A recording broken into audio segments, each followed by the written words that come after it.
Lautaro মার্টিনেজের দুর্দান্ত গোলে টানা দ্বিতীয়বারের মতো কোপা আমেরিকার শিরোপা জিতল মেসির আর্জেন্টিনা। মেসির কান্না বিফলে গেল না ফাইনালে, শেষটা রাঙিয়ে রাখলেন এঞ্জেল ডি মারিয়া। অবিশ্বাস্য জয় নিয়ে টানা দ্বিতীয় শিরোপা জিতল আর্জেন্টিনা। আজ ম্যাচের শুরু থেকে দারুণ খেলছিল দুই দল, বিশেষ করে প্রথমার্ধে আর্জেন্টিনার থেকেও ভালো খেলেছে কলম্বিয়া। কয়েকটি সহজ গোলের সুযোগ পেয়েও গোল পাননি তারা। তবে দ্বিতীয়ার্ধে মাঠে নেমেই একের পর এক সুযোগ তৈরি করে আর্জেন্টাইনরা। তবে পায়ের ব্যথায় মেসি মাঠ ছাড়লে হয় ছন্দপতন। 90 মিনিটেও কোনো দল গোল না পেলে অতিরিক্ত সময়ে খেলা গড়ায়, আর সেখানেই বাজিমাত করেন আর্জেন্টাইনরা।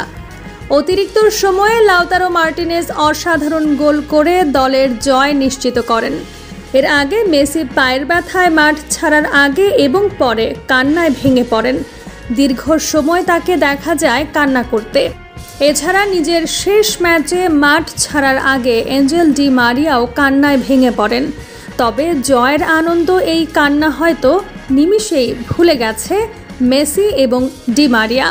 ম্যাচ শেষে লাউতারো মার্টিনেজ এই শিরোপা কিংবদন্তি মেসি এবং ডি মারিয়াকে উৎসর্গ করেন।